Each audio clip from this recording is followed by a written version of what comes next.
Bonjour et bienvenue dans cette nouvelle vidéo en direct de l'Expo Lingua. Aujourd'hui je suis avec Gabriel Gellmann du site Sprachheld et il va se présenter tout à l'heure, mais avant qu'on démarre cette interview, j'aimerais t'inviter à télécharger mon guide pour apprendre l'allemand en 5 minutes par jour. Tu trouveras le lien dans la description de cette vidéo ou au-dessus, c'est sur Facebook.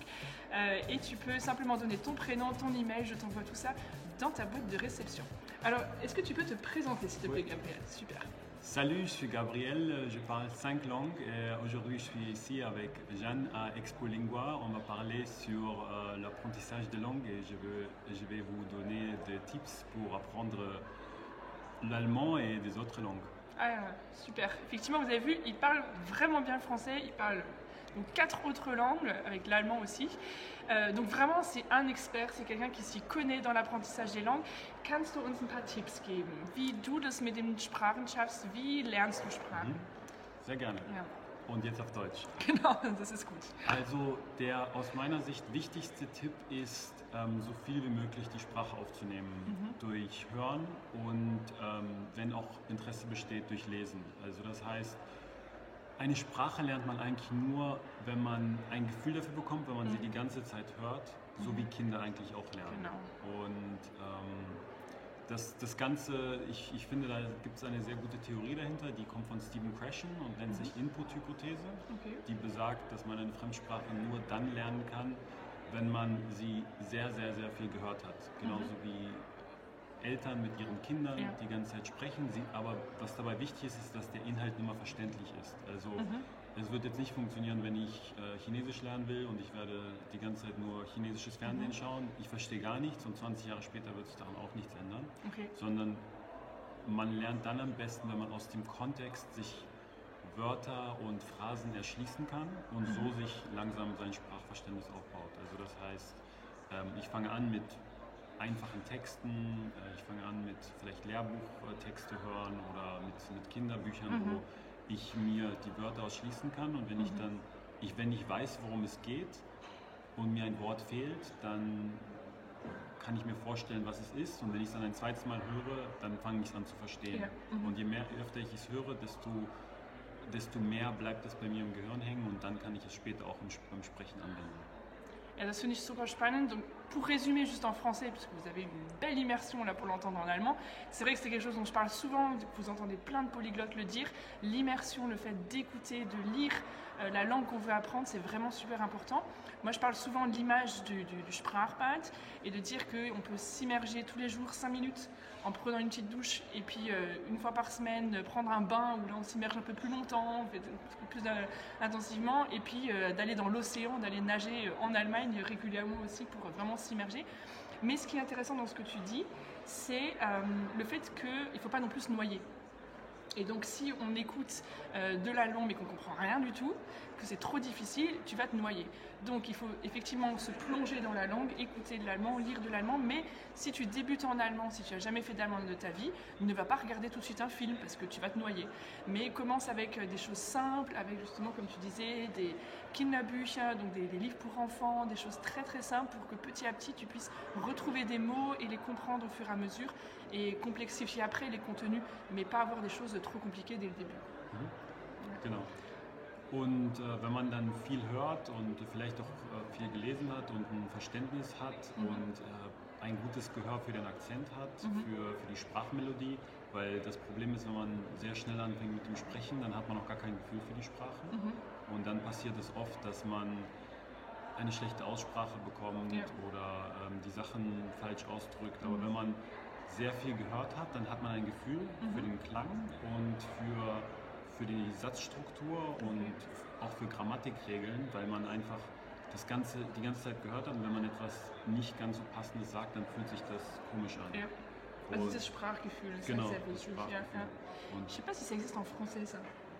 Hein? C'est le Sprachgefühl, je connais en allemand, mais ce sentiment, dites-le moi en commentaire si vous trouvez un mot en français pour dire ça. Mais je trouve que le mot est très beau en allemand, parce que c'est vraiment ce sentiment pour la langue, c'est ce feeling que c'est comme ça que ça se dit, que c'est comme ça que c'est juste. Et quand on arrive à atteindre ça, effectivement, c'est par l'immersion, à force d'écouter, qu'on sent que c'est juste comme ça ou que c'est pas juste comme ça, et qu'on améliore aussi effectivement la prononciation, super, l'accent. Exact. Und dann, wenn man das eben hat, das Sprachgefühl, dann kann man anfangen mit dem Sprechen. Also das kann 3 Monate dauern oder 6 Monate, je nachdem, wie viel man Zeit investiert hat, wie viel man gehört hat. Und dann beginnt man mit dem Sprechen, mit Muttersprachlern, so viel wie möglich. Und ganz viele Sachen hat man bereits automatisch gelernt. Einfach dadurch, dass man sie immer wieder geübt hat. Es bleiben einfach Wörter und Phrasen im Kopf drin, wo man gar nicht gewusst hat, dass die einem überhaupt im Kopf sind. Und alles andere ergibt sich dann aus dem Gespräch. Wenn ich spreche und mir fehlt ein Wort, dann frage ich meinen Gesprächspartner und dann weiß ich, genau, das war doch das Wort. Und durch diese Anwendung lerne ich dann zu sprechen und es vertieft sich das, was ich gelernt habe während der Hör- und während der Aufnahmephase, während der Inputphase. C'est vraiment intéressant ce que tu dis parce que tu parles du fait de parler au bout de 3 ou 6 mois.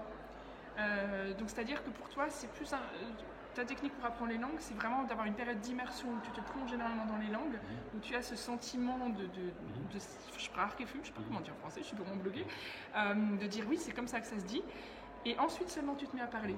Et c'est vraiment intéressant parce que je vois que ça marche puisque tu parles quand même plusieurs langues. Et c'est vrai que moi j'ai plutôt tendance souvent à dire mais commencez à parler dès le début. Surtout en France, on a un peu cette peur de parler, cette peur de se tromper. Et moi ce que j'ai l'impression parfois, alors tu me diras ce que tu en penses, c'est que si on attend trop longtemps, voire 3 mois, 6 mois, etc., avant de parler, on va se mettre une barre haute comme ça et ensuite les premières phrases qu'on va dire, on va dire oh mais je suis tellement nulle alors que ça fait 6 mois que j'apprends. Donc toi, tu attends vraiment ce temps avant de parler? Tu penses c'est... Ouais. Also es gibt da verschiedene Meinungen in der Sprachlernszene. Also es gibt viele, die sagen, sprich vom allerersten Tag, die ersten Worte, die du kannst. Und es gibt viele, die sagen, auf gar keinen Fall, auf jeden Fall abwarten. Also ich gehöre eher zu denen, die sagen, auf jeden Fall abwarten, weil... und das war sehr interessant. Ich habe gestern den Polyglot-Talk geleitet mit ein paar anderen Polyglotten und da hat einer einen sehr interessanten Begriff genannt, den ich so noch nicht kannte, aber der eigentlich sehr offensichtlich ist und der nennt sich Fossilisierung. Das bedeutet, wenn ich von Tag 1 Fehler mache und diese zum Beispiel nicht korrigiert werden oder ich nicht merke, dass ich die falsche Aussprache habe, weil ich kann noch nicht so gut sprechen. Ich kann noch nicht so gut die Töne produzieren, weil ich sie nicht höre. Das sind neue Töne in einer Sprache. Und diese Fehler, diese schlechte Aussprache fossilisiert sich. Das bedeutet, sie bleibt hängen und es wird dann schwer, es danach später zu korrigieren. Wenn ich aber am Anfang sehr viel höre und ein Sprachgefühl entwickle und die Töne höre, weil jede Sprache hat verschiedene Töne und ich höre die nicht sofort. Also wenn ich anfange mit einer Sprache, dann höre ich ganz viele Töne nicht. Deswegen haben zum Beispiel Japaner Probleme mit R und L. Ja. Oder deutsche Probleme mit O und R genau, und Französisch. Genau, oder so, Und das sind Töne, die in der jeweiligen Muttersprache nicht existieren. Und deshalb werden die immer gleich produziert. Also R und L wird von Japanern immer gleich produziert und von Deutschen dann diese ganzen O und A. Und wenn ich aber lange eine Sprache höre und ganz aufmerksam höre, dann fange ich irgendwann an, die Töne zu hören. Und wenn ich dann anfange zu sprechen, dann kann ich die unterschiedlichen Töne auch produzieren. Und deshalb ist es aus meiner Sicht wichtig, auf jeden Fall erstmal viel zu hören. Und das Problem, dass man natürlich eine Barriere aufbaut, das ist eine andere Herausforderung. Aber ich glaube, ob man jetzt anfängt, früh zu sprechen, das hat andere Herausforderungen. Also beides hat seine Herausforderungen, aber wie es beim Sprachlernen und bei allem anderen ist, muss man an dieser Herausforderung eben standhalten. Ok, bah c'est intéressant, ça me fait réfléchir là, cette discussion. Ouais, en tout cas, je vais y réfléchir. Je reste quand même en partie convaincue de l'importance de parler dès le début. Peut-être plus dans le contexte aussi français, où on a peur de faire des erreurs et plus on attend, plus on a peur de se lancer. Et je pense de ma propre expérience, mais là je peux que parler pour moi, c'est que j'ai vu que c'est quand même possible, parce qu'on dit parfois oui, il faut qu'un enfant il entende tous les sons qui existent dans les différentes langues dans les premières années, sinon après c'est fichu. Je le vois de mon expérience, à 18 ans, ich habe gesprochen, wie das, sehr schlecht Deutsch und ich weiß, es ist nicht so gut. Et tu sais comment je parle allemand maintenant, donc voilà, je pense quand même que c'est possible aussi, tout n'est pas perdu, même si on n'a pas entendu ces sons-là. Encore pour parler de mon expérience, je pense que la musique a beaucoup aidé. Et là, l'immersion et le fait d'écouter, c'est aussi important. D'écouter des musiques en allemand, ça permet vraiment d'entendre, de s'imprégner de cette sonorité de la langue. Dazu habe ich noch eine Ergänzung. Ich glaube, es hängt auch stark von der Persönlichkeit ab. Also früher war ich auch der Meinung, dass man sofort sprechen sollte. Okay. Und ich habe auch früher angefangen zu sprechen. Aber ich habe ein sehr gutes Gehör. Also das heißt, wenn ich eine neue Fremdsprache anfange, dann höre ich relativ schnell alle verschiedenen Töne. Ja. Und ich glaube vor allem für Leute, die Schwierigkeiten haben mit Fremdsprachen, ist das die größere Schwierigkeit, weil sie länger brauchen, bis sie die Töne hören. Aber wie du gesagt hast, ob es jetzt als Kind ist oder mit 18 oder noch älter, man kann alle Töne trainieren, dass man sie hört und dass man dann auch mit weniger Akzent spricht. Aber das war für mich auch über die Jahre, ich habe auch sehr viele Interviews geführt und habe mit vielen Sprachexperten gesprochen und auch verschiedene Sachen ausprobiert. Und meine Meinung hat sich geändert, von so früh wie möglich anzufangen zu sprechen, mit so viel Hören wie möglich am Anfang. C'est super rassurant finalement d'entendre ça, parce que si ça fait des mois que tu apprends l'allemand et que tu n'oses pas encore parler, tout n'est pas perdu. Tu peux encore prendre le temps de t'immerger, d'entendre, d'avoir ce Sprachgefühl, ça va être vraiment le mot du jour, et de te mettre à parler quand tu te sens plus à l'aise aussi par rapport au vocabulaire que tu as appris. Aber man muss irgendwann anfangen mit dem Sprechen. Auf jeden Fall. Also man kann sagen, okay, 3 Monate höre ich gar nichts. Ich glaube, auf Englisch nennt sich das the silent period. Okay. Aber irgendwann muss man sich dann sagen, okay, jetzt fange ich an und man muss auch nicht anfangen, sofort eine Stunde lang zu sprechen, sondern man kann auch ein paar Sekunden eine Tonnachricht schicken. 10 Sekunden kann man immer wieder neu machen. Und noch eine andere Sache, wenn man auch schreibt, wenn man bereits Sätze gebildet hat beim Schreiben, dann ist die Barriere kleiner, dann später das, was man schon beim Schreiben geübt hat, zu sprechen. Vielleicht ein letzter Tipp, interessiert mich auch persönlich, aber ich denke auch meinen Zuschauern. Wie findest du ganz konkret Leute, mit denen du sprechen kannst, wenn du in dem Land nicht wohnst? Quand on n'habite pas en Allemagne, comment tu fais pour trouver des gens avec qui parler? Also es gibt Webseiten, wo man entweder einen Tandempartner finden kann, mit dem man einen Sprachaustausch machen kann, oder wo man einen Sprachlehrer finden kann. Also zum Beispiel Webseiten für Tandempartner, tandem.net, die sind auch hier bei der Expolingua dabei. Genau. Da findet man ganz einfach einen Sprachpartner, der für ein Tandemgespräch.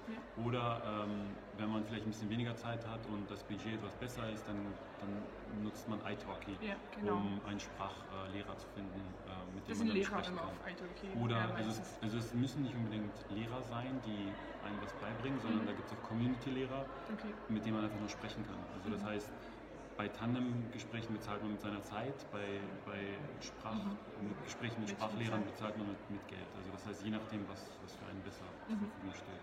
Et donc ça, c'est des sites que tu as beaucoup utilisés, Tandem et italki pour apprendre la langue. Donc tandem.net pour trouver vraiment un tandem et donc vous payez avec votre temps, vous avez compris, c'est-à-dire qu'on passe du temps à parler en français pour que la personne qui apprend le français puisse progresser et du temps à parler en allemand pour que tu puisses progresser. Et sinon le site italki, je vous en ai parlé aussi dans d'autres vidéos où là c'est tu payes avec de l'argent du coup pour un prof ou une personne en tout cas qui prend le temps de te faire parler en allemand et de te corriger aussi, etc. Donc je vous mettrai les liens aussi dans la description de cette vidéo. Noch eine letzte Sache vielleicht zum Abschließen? Oder wir haben schon viele Tipps gegeben, ja? Waren schon sehr viele. Okay, vielen Dank auf jeden Fall für das Interview, für die Zeit und für die vielen Tipps. Und ja, weiterhin alles Gute auf der Expolingua. Ja, un plaisir. Merci beaucoup, à très bientôt et abonne-toi si ce n'est pas le cas. Je te mettrai aussi le lien vers la chaîne de Gabriel, donc Sprachheld, c'est le héros des langues. Tu trouveras tout plein de conseils et vraiment aussi pour t'immerger dans la langue allemande puisque il parle en allemand dans toutes ses vidéos. Donc c'est vraiment super, je te mets tous les liens dans la description. À très bientôt, tchuss.